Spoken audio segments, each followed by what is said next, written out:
America और Israel ने Tehran तथा लेबनान की राजधानी बेरूत पर आज तड़के ताज़ा एयर स्ट्राइक की।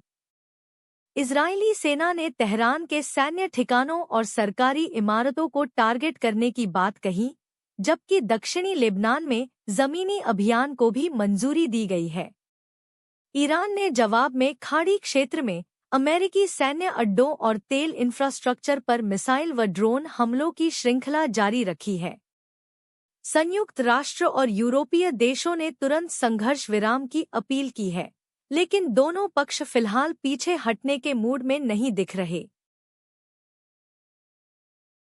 ईरान के एक रिवॉल्यूशनरी गार्ड जनरल ने धमकी दी कि होर्मुज जलसंधि से गुजरने वाले जहाज़ों को निशाना बनाया जा सकता है। हालांकि अमेरिका ने साफ किया कि स्ट्रेट अभी भी शिपिंग के लिए खुला है। यह रास्ता दुनिया के लगभग 1/3 समुद्री तेल व्यापार के लिए बेहद अहम माना जाता है।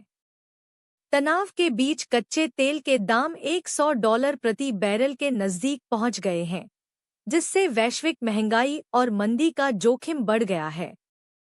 भारत समेत तेल आयातक देशों ने वैकल्पिक सप्लाई रूट और रणनीतिक भंडार के इस्तेमाल पर चर्चा तेज की है। मिडिल ईस्ट युद्ध के चलते भारत ने खाड़ी देशों में फंसे नागरिकों की सुरक्षित वापसी के लिए विशेष फ्लाइट अभियान शुरू किया है। विदेश मंत्रालय द्वारा समन्वित पहले चरण में दुबई से निकाली गई एक विशेष एयर इंडिया उड़ान आज दिल्ली पहुंची, जिसमें सैकड़ों यात्री सवार थे। सरकार ने अबू धाबी, दोहा, कुवैत और बहरीन में फंसे भारतीयों के लिए हेल्पलाइन और कंट्रोल रूम भी बनाए हैं। अधिकारियों के मुताबिक प्राथमिकता बुजुर्गों, गर्भवती महिलाओं और छोटे बच्चों को दी जा रही है।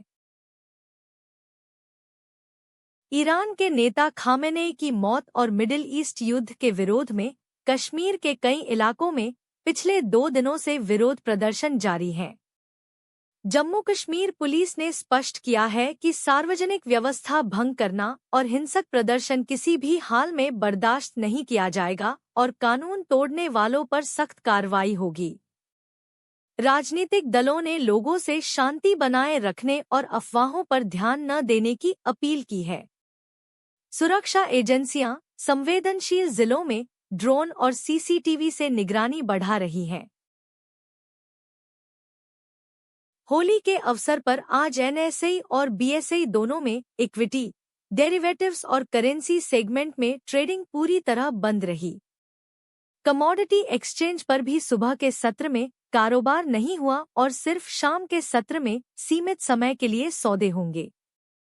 कल 5 मार्च से फिर से सामान्य ट्रेडिंग बहाल होगी, जहां बाजार की दिशा पर मिडिल ईस्ट युद्ध, कच्चे तेल के दाम और एफआईआई की बिकवाली का असर मुख्य रूप से देखने को मिल सकता है।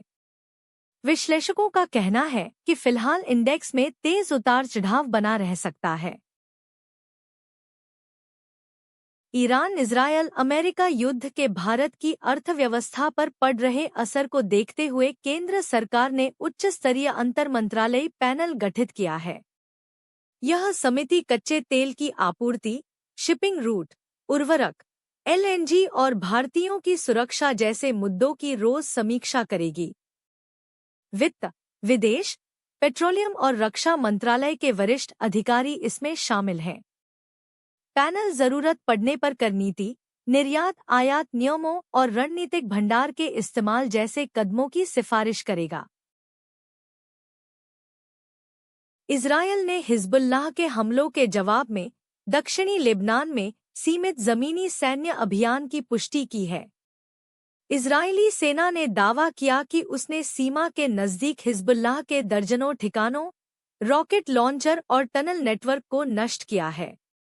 दूसरी ओर, हिजबुल्लाह ने भी उत्तरी इजरायल पर नए रॉकेट हमलों का दावा किया।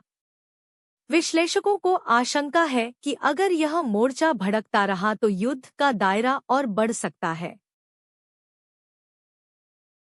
अफगान सुरक्षा बलों ने दावा किया है कि उन्होंने कंधार के पास पाकिस्तान के कुछ महत्वपूर्ण बॉर्डर पोस्ट पर कब्जा कर लिया है। दोनों देशों के बीच ड्यूरंट लाइन पर झड़पों का यह 5वां लगातार दिन है, जिससे क्षेत्रीय अस्थिरता और बढ़ी है।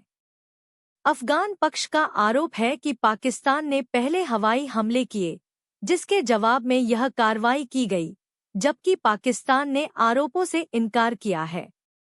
अंतर्राष्ट्रीय समुदाय ने दोनों देशों से संयम बरतने और बातचीत से मसले के समाधान की अपील की है। प्रधानमंत्री नरेंद्र मोदी ने बीते 24 घंटों में सऊदी अरब, यूएई और कुवैत के शीर्ष नेताओं से टेलीफोन पर बातचीत की। उन्होंने क्षेत्रीय संप्रभुता का सम्मान करने और आम नागरिकों तथा विदेशी नागरिकों की सुरक्षा सुनिश्चित करने पर जोर दिया। खाड़ी नेतृत्व ने भारत को भरोसा दिलाया कि वहां मौजूद भारतीय समुदाय की सुरक्षा और आवश्यक सुविधाओं का विशेष ध्यान रखा जाएगा। विदेश मंत्रालय ने कहा कि भारत किसी भी पक्ष को युद्ध में समर्थन नहीं दे रहा और शांति तथा कूटनीतिक समाधान के पक्ष में है।